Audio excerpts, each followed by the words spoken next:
कायमी पतित कीर्तिवान अवतार महाभराया करण बुद्धाया जन जड जीवा वाढावया सुख भक्ती भाव धर्म कुळाचार नाम विठोबाचे अवतार महाभराया करण बुद्धाया जन जड जीवा तुका म्हणे गुण चंदनाचे अंगी तुका म्हणे गुण चंदनाचे अंगी तैसे तुम्ही जगी संत जन अवतार तुम्हा धराया कारण उद्धराया जन जड जीवा विभूमेण चरंतम दुरंतम स्वयं लीलया गोपवेशं ददानं गवामृंद कानंदनं चारुहासं परब्रह्मलिंगं भजे पांडुरंगं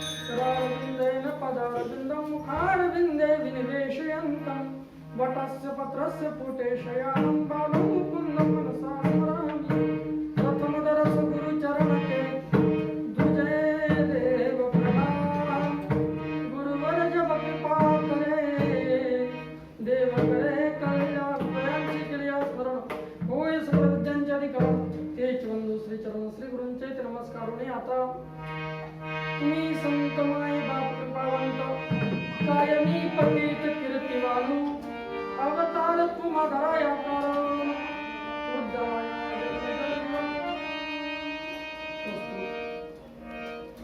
प्राप्त स्थळी प्राप्त प्रसंगी भगवत चिंतन सेवेसाठी निवडलेला अभंग महान भगवत भक्त वैराग्याचे महामेरू शिवाजी महाराजांचे गुरु संप्रदायामध्ये तुकोबारायांसारखं भजन आजपर्यंत कोणाकडनं करणं शक्य झालं नाही असे श्रेष्ठ तुकोबाराय त्या तुकोबारायांचा चार चरणाचा सर्वांच्या असा परिचयाचा भंग चिंतन सभेसाठी निवडला विठाला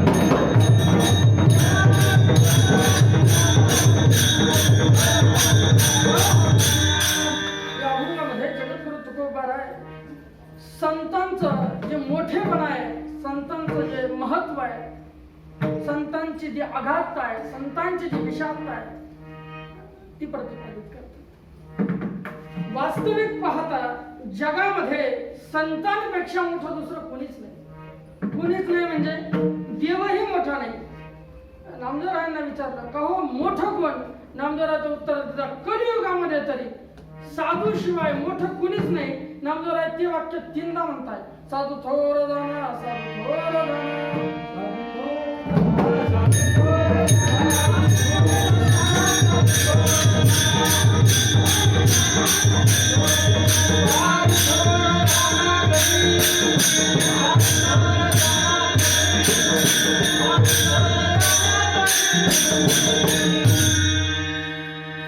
संतांचा मोठेपणा वर्णन करणं हे कोणालाही जमणार नाही का बरं कारण हे बघा वर्णन करण्याकरता वाणी असावी लागते नुसती वाणी असून जमत नाही काहींना बोलता येतं पण शब्द चालवता येत नाही शब्द फेक करता येत नाही तिथं शब्दाचा भांडारही तितका असावा लागतो पण तुकोबारायांकडे शब्द भांडार आहे वाणी आहे तरी तुकोबाराय म्हणतात मी पामर आहे मी संतांचं वर्णन नाही करू शकत का बरं कारण संतांचं वर्णन करण्याकरता मी पामर आहे अभंगाच्या पहिल्या चरणाच्या उत्तरार्धात तुकोबाराय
तुकाराम महाराज म्हणतात, कायमी पतित कीर्तिवान, मी पतित आहे, मी काय कीर्ती वर्णन करू का हो?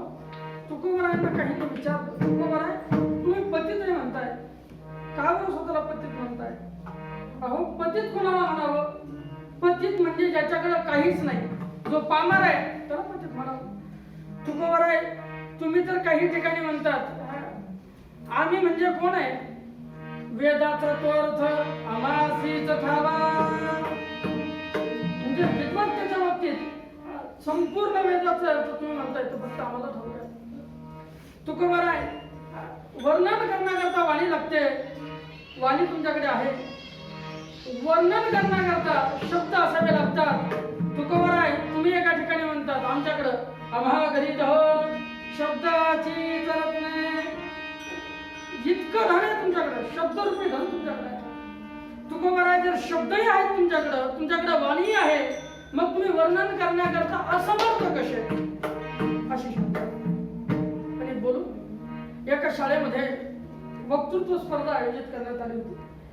त्या वक्तृत्व स्पर्धेचा विषय होता म्हणजे विषय 5-6 दिलेले होते आणि ठिकाणावरती गेल्यानंतर तो विषय सांगितला जायचा. त्या विद्यार्थ्यांनी त्या विषयावरती आपलं मनोगत व्यक्त करायचं. काही विषय ठरलेले होते, सांगण्यात कोणालाही आलेले नव्हते. एक विद्यार्थी उभा झाला तर त्याला आई नावाचा विषय बोलायला दिला. बोलण्याकरता स्टेजवर आला आणि म्हणू लागला आई, एवढं बोलला खाली बसला. बस लोकांच्या लक्षात आलं, रडू लागला तो. लोकांच्या लक्षात आलं याच्याकडे बोलण्याकरता शब्द नाहीत. दुसरा आला, त्याला व्याख्यानाकरता आई नावाचा विषय दिला. दुर्दैव असं की त्या लेकराची तो वयाच्या 5व्या वर्षात असताना त्याच्या आई मरण पावली होती. चांगला वाटता झाला होता, पण व्याख्यानाकरता तुझ्या वेळेला पुढावला त्याला विषय देण्यात आला आई. बस आई विषय देण्यात आला. स्टेजवरती उभा राहिला, माईक समोर गेल्यानंतर आवाज टाकला, आई काय बोलावं आई विषयी, स्वामी तिने जगाचा, आई विना भिकार, असं म्हटलं. डोळ्यात अश्वाच्या धारा लागल्या. आता तो पुढे एक शब्दही बोलू शकत नव्हता, एक शब्दही बोलू शकत नव्हता. तोही खाली बसला, तोही रडू लागला. आता बघा, लोकांच्या लक्षात आलं, पहिलाही खाली बसला, पहिल्याची मूर्ती सारखीच आहे, तोही खाली बसला. पण त्याचं खाली बसण्याचं कारण होतं त्याच्याकडे शब्द ज्ञान कमी आहे. हाही खाली बसला, पण याच्या खाली बसण्याचं कारण काय? याच्या मनामध्ये आईविषयी अफाट प्रेम आहे. तो आई या विषयाविषयी बोलू शकत नाही. तुकोबारा म्हणता मी पामर आहे. अरे बाबा, इतरांचं वर्णन आम्ही कसंही करू रे, इतरांचं वर्णन करू, पण ज्यावेळेला संतांचं वर्णन करायची वेळ येईल ना, त्यावेळेला तुकोबारा म्हणतो माझी वाणी सांगते तुझ्या विठ्ठलाला.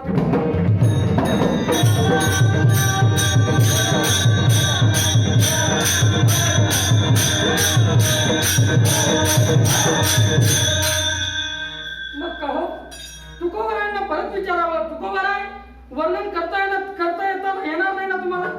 वर्णन करण्याकरता तुम्ही पामारे म्हणता ना, मग वर्णन करता कशासाठी?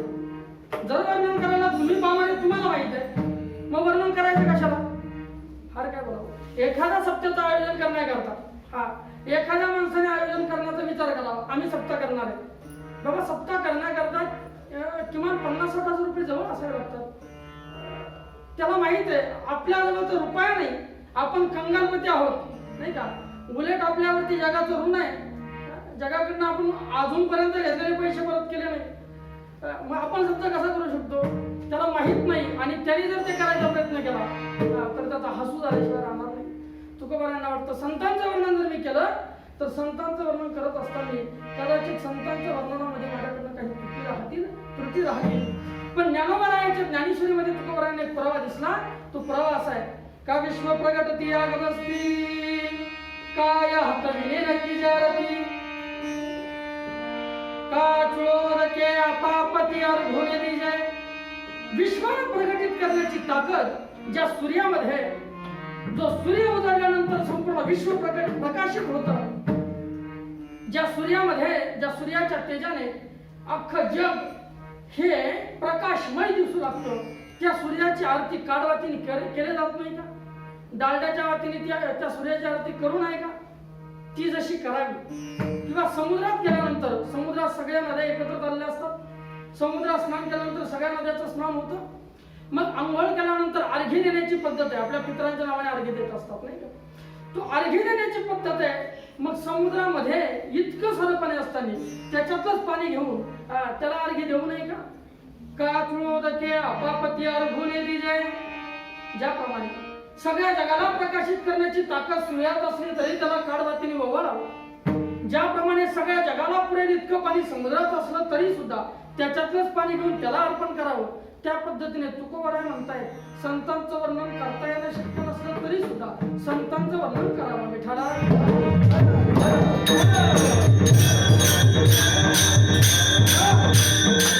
आता शंका मनामध्ये अशी, संतांचं वर्णन का करावं? संतांचं वर्णन एवढ्यासाठी करावं, संतांचं वर्णन केलं म्हणजे संत कोण आहे हे कळतील.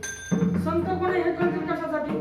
हा, कारण संत आणि असंत असे दोन प्रकारचा वर्ग आहे. म्हणजे कसं आहे, जर खडे कसे असतात लक्षात आलं तर तांदळातून खडे बाजूला काढता येतील, बरोबर आहे?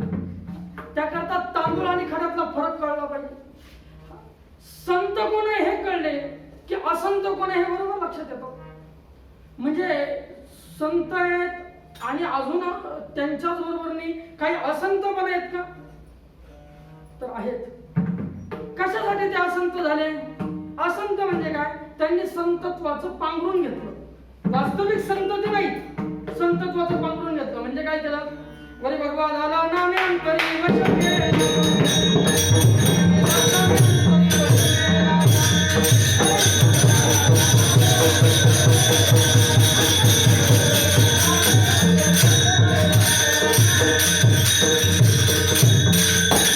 मग त्याला साधू म्हणायचं का? त्याला म्हणू नये साधू जगी विटंबना बाबू, तो संत नाहीये.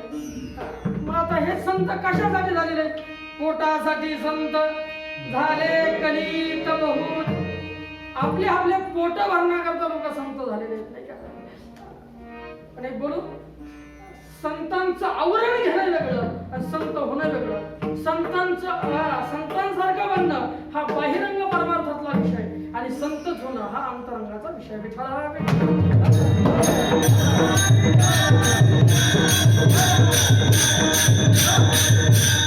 मग संतांचा मोठेपणा कळल्यावर काय होईल एक बोलू. संतांचा मोठेपणा कळल्यानंतर लोक संतांच्या जवळ जातील, संतांच्या पायाला नमस्कार करतील. अहो पण तुकोबराय आहे, त्याने तुम्हाला काय फायदा होणार आहे? तुकोबराय म्हणजे मलाच फायदा. कसं काय? मी कोण आहे? मी तुकाराम महाराज आहे. मी अवतार कोणाचा? तू विष्णूचा अवतार. म्हणे रामेश्वर भट्ट तुझ्या, तुका विष्णू नाही तुझ्या. आणि माझंच काम काही दिवसापूर्वी शिल्लक राहिलं होतं. कारण मी कोण होतो? मी ज्ञानोबा होतो, ज्ञानाचा सागर सखा माझा ज्ञानेश्वर. अशा ज्ञानाचे सागर असले ज्ञानोबा कोण आहे? ज्ञानेश्वर भगवान विष्णू. ज्ञानोबराय भगवान विष्णू आहे. म्हणजे ज्ञानोबराय आणि मी काही वेगळा नाही. पण ज्ञानोबराय म्हणताय की मी निवृत्तीनाथांकडे हात जोडून विनवणी केली होती. काय विनवणी अशी केली होती? ते सर्वाही सदा सज्जन सोयरे होतू वर्षता सकळ मंगळी. सकळ मंगळाचा वर्षाव करणारे जे सज्जन आहेत त्या सर्वांची, सगळ्या लोकांना त्यांची भेट हो आणि सगळ्या लोकांचे ते सोयरे हो, अर्थात जोडत हो. संतांचा महिमा कळला, संत ओळखता येतील. आणि एकदा की संत ओळखले की मग संतांविषयी प्रेम करणं, संतांवरती लोक प्रेम करतील, संतांविषयी प्रेम करण्याची इच्छा त्यांच्या मनामध्ये निर्माण होईल. म्हणून तुकोबराय वर्णन करताय. पण वर्णन करताना तुकोबराय म्हणताय संत कोण आहे? बोलून संत कोण आहे? जगामध्ये उपमेला लायक दुसरं कोणीच दिसलं नाही. जगात उपमेला लायक दुसरं कोणीच दिसलं नाही. त्यावेळेला तुकोबरायांनी विचार करून सांगितलं संत कोण आहे? तुम्ही संत माय बाप कृपावंत. आता मायबाप का म्हटले याचं चिंतन करायचंय. ते आधी भजन विठोबा रघुनाथ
संताला आईची उपमा दिली. तुम्ही संत माय, पहिला माय शब्द का वापरला सांगू. आई सारखं प्रेम जगाच्या पाठीवर दुसरं कोणी करणार नाही. संतांना आई का म्हटले. तुकोबरायांसमोर त्यावेळेला संत शब्द वापरत असताना ज्ञानोबरायांसमोर उभे राहिले असते. ज्ञानोबरायांना काय म्हणायचं तुम्हाला सांगतो. ज्ञानोबरायांच्या वेळी मी दहंत प्रायश्चित घेतलं. अशा वेळेला घरामध्ये फक्त निवृत्ती, ज्ञानदेव, सोपान, मुक्ताबाई काहीतरी जीवनाची व्यवस्था करावी म्हणून माऊलीने हातामध्ये मधुकरची घडी घेतली. एका घरासमोर गेली, आवाज दिला मधुकरी. तशी घरात नाही म्हटली संन्यासाचं काठ माझ्या दारासमोर आलं, त्यांनी माझं घर वाटवलं. ज्ञानोबरायांच्या डोळ्याला असवाची धार लागली. काय गुन्हा केला मी या संन्यासाच्या पोटीतून बघितलं. असं काय चुकी केली मी. पुढल्या घरी जाता माऊली तिथं काही ब्राह्मणाचे लेकरं खेळत होते. एकाने माऊलीच्या अंगावर शेण फेकून मारलं, एकाने पायातलं पायतन काढलं, पायातलं पायतन फेकून आलं. डोळ्याला असवाची धार लागली. ज्ञानोबराय म्हटलं कशासाठी मी मधुकरी मागण्यासाठी तरी या लोकांकडे आलो असं. पण विचार केलाय 5 दिवस झाले माझी 4 वर्षाची मुक्ताबाई उपाशी आहे. मुक्ताबाईला भाकरी घेऊन गेलो होती. ज्ञानोबरायांच्या डोळ्यासमोर ती मुक्ताबाई आहे. कुठल्या घरी जात आहे मधुकरी म्हणून आवाज देतात. तिथे हे सांगते. पुढे मात्र एका घरी विश्वासाच्या घरी जात आहे. भोजलिंग काकाचं घर. घरानंतर आवाज येत आहे भोजलिंग काकाला, काका मधुकरी. अशी काका बाहेर आली. घरात काही नव्हतं, कोरान नव्हतं. कोरान म्हणजे एक चपातीचा चतकोर भात. कोरांना घेऊन आले, माऊलीच्या ताटात टाकलं. माऊलीच्या चेहऱ्यावरचा आनंद फुटला. आनंदित झाले, प्रफुल्लित झाले माऊली. माऊली म्हटले वा, आज माझ्या मुक्ताला 4 दिवसापासून मुक्ता उपाशी आहे. आज माझ्या मुक्ताला एक भाकर खायला भेटेल, कोरांना खायला भेटेल. ज्ञानोबरायांच्या चेहऱ्यावर आनंद दिसू लागला. चेहरा प्रफुल्लित झालेला आहे. आणि मग मात्र प्रसन्न मनाने ज्ञानोबराय मधुकरची आपली बळी सिद्ध टाकायला भक्तीच्या मार्गाने चालू लागले. जात असताना समोर एक म्हातारा येताना दिसलं. मिशापीठ, कानामध्ये वाळी घातलेलं, लाल पागोट्यावालं. आणि ते म्हातारा येताना पाहिल्यानंतर जसं सिंहाला जंगलात पाहून हनुमाने आपला लपवावं तसं माऊली अंग पोटे झाले. त्या माणसाचं नाव होतं विसोबा. त्या विसोबाने विचारलं ज्ञान्या कुठे गेला होता. काका मधुकरी आणायला गेलो होतो. काय आला रे मधुकरी. काका काही नाही, कोरान नाही. कोरान संन्यासाचे पोरं तुम्हाला कसं रे गोड खा वाटतं. ज्ञानोबरायांच्या हातातून जोडी दिसतो. जोडी खाली टाकली. मधुकरी पायाखाली पडवली. मातीतलं अन्न मातीमोल झालं. ज्ञानदादाच्या डोळ्याला पुन्हा हसवाची धार. रडू लागले ज्ञानोबा. आणि आता निघाले आपल्या झोपडीच्या मार्गाने. पण दिसू लागली समोर लहानशी मुक्ताबाई. 5 दिवसापासून मुक्ता उपाशी आहे. आई बाबा गेले तेव्हा सांगितलं होतं बेटा ज्ञाना मोठा आहेस तू, माझ्या मुक्ताला माझ्या सोपानाला जीव लाव. आज मात्र आपण आई बापाच्या शब्दाला मुक्तोय याचं दुःख ज्ञानदादाला होत होतं. हातामध्ये मधुकरची रिकामी जोडी घेतलेली चालू लागले. जात असताना समोर मुक्ताबाईला दिसतंय माझा ज्ञानदादा मला मधुकरी घेऊन आला. पोटामध्ये भूक लागलेली आहे. आता ते गोळा होऊ लागलेले आहेत. आता जर नाही काही खाल्लं तर प्राण सोडण्याची वेळ आहे. मुक्ताबाई म्हणते आज माझा ज्ञानदादा मला मधुकरी घेऊन येतोय. ज्ञानदादा पोल पुढे चालल्या जशी पावलाची गती वाढते तशी अश्वाची गती वाढू लागलेली आहे. हळूहळू ज्ञानदादा पुढे आले. आणि आल्यानंतर मात्र ज्ञानोबांनी रिकामी झोळी त्या मुक्ताबाईच्या हातात दिली. मुक्ताबाईच्या हातात दिल्यानंतर मात्र जसं ज्ञानोबा रडू लागले. आपल्या इवल्याच्या हाताने मुक्ताबाईने आपल्या एवढ्या हाताने इवल्याच्या हाताने ज्ञानदादाचे डोळे पुसले. सांगितले, दादा नको रे रडू, नाही रे भूक दादा मला. इंद्रायणीचं पोटभर पाणी पिले दादा, नाही रे भूक मला, नाही रे भूक. बस ज्ञानदादांना वाटलं आपल्या एवढ्याशा बहिणीसाठी आपण काही आणू शकलो नाही.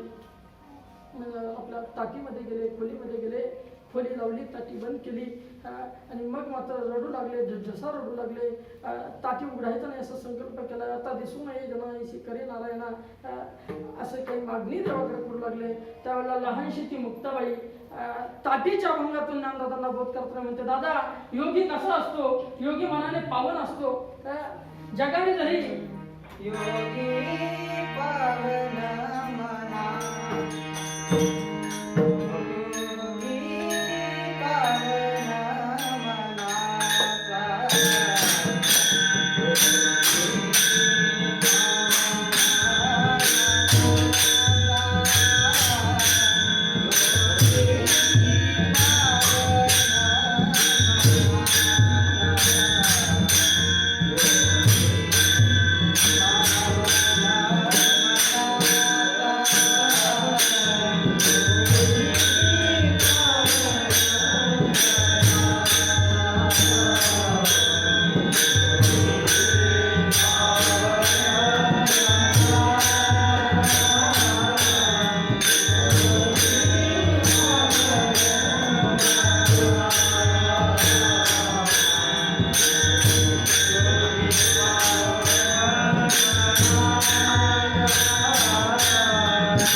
ज्ञानोबारायांना इतका समाधानी त्रास दिला तरी सुद्धा ज्ञानोबाराय सगळं ज्ञानेश्वरी अर्थात गीतेवरती निरूपण झाल्यानंतर निवृत्तीनाथांसमोर हात जोडून विनंती करताय, हे दादा आता विश्वात्मके देवे येणे वाग्यज्ञ तोषावे तोषोनी मद द्यावे पसाय दाने. हे काय पाहिजे ज्ञानोबा? मागणी स्वतः करताना जे कळांची व्यंकटी लावो, सगळं काही जे काही मागून घेतलं 9-10 ओव्यांमध्ये ते सगळी मागणी जगाच्या कल्याणाकरता घेतली. गुरु संतांचा अवतार जगाच्या कल्याणा, संतांच्या विभूती, देह कष्टविधी परोपकारे, संतांचा मोठेपणा आहे. म्हणून संतांना पहिल्यांदा माईची उपमा दिली. तुम्ही संत माय म्हणून आई आहात. बाप काय करतो? बाप करी जोडी लेकुराची ओढी, आपली कुरवंडी वाळवणी, स्वतः प्रयत्न करून सगळं मिळवतो, आपल्याकरता धन राखून ठेवतो. अगदी तसंच आहे. संतांनी सगळे प्रयत्न करून देव नावाचं धन साठवलं आणि ही रूपावळे करुणी खळे हरिदासी. खळे करुणे म्हणजे प्रयत्न करून देवाला रूपाला आणलं. कोणासाठी? आपल्या करता. आणि मग त्याला आणल्यानंतर तुका म्हणे समागमे नाचू प्रेमे लागलो, नाही का? म्हणजे आपल्या करताच केलं. तुम्ही संत माय बाप कृपावंत काय मी पतित कीर्तिवानू वेळ फार कमी असल्यामुळे सरळ सरळ अभंगाचा अर्थ समजून चिंतन सर्व आपत्ती घेतो. म्हणून कशासाठी संत अवतरला येतात? अवतार तुम्हा धराया कारण काय कारण? उद्धाराया जन जड जीवा, जन जड आणि जीवाचा उद्धार करण्याकरता संत पृथ्वी तलावरती अवतीर्ण होतात. अजून काय करतात संत? वाढावया सुख भक्ती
वाढावया भक्ती भक्ती वाढवण्याकरता, वाढावया भाव भाव वाढवण्याकरता, देवाविषयी प्रेम वाढवण्याकरता, धर्म धर्म म्हणजे आपलं कर्तव्य करणं, अर्थात भगवत भजन हे वाढवण्याकरता संत येत असतात. वाढावया सुख भक्ती भाव वाढवणं, कुळाचार नाम विठोबाचे हे कसं कुळाची परंपरा असलेले कुळाचार विठोबाचं जे नाम आहे ते नाम गाण्याकरता आणि नाम गाऊन हरिभजन हे धवळीले चुकविला राग परिकाला संतांचं किती विशेषत्व सांगावं. ज्याप्रमाणे चंदनाचं झाड आहे तुका म्हणे गुण चंदनाच्या अंगी, तैसे तुम्ही जगी संतजन, जैसे चंदनाचे झाड तैसे तुम्ही अंगी. ज्याप्रमाणे चंदन स्वतः झिजतो जगाला सुगंधित करतो, तसं संत स्वतः झिजतात जगाला शीतलता प्रदान करतात. ज्याप्रमाणे चंदन शरीराला शांत करतो त्याप्रमाणे त्रिविध जो ताप आपल्या ठिकाणी आध्यात्मिक अधिदैविक आणि अधिभौतिक त्या तिन्ही तापाची त्रिविध तापाची झाली बोलवण देखील चरण वैष्णवांचे ते संत दर्शनाने संतांच्या संगतीने जात असतात. आणि म्हणून संत हे संतांना रूपात चंदनाची दिली आणि परत परत तुकोबारा म्हणतात संतांचं कार्य बाबा फक्त आणि फक्त अवतार तुम्हा धराया कारण उद्धराया जन जड जीवा ज्ञानेश्वर माऊली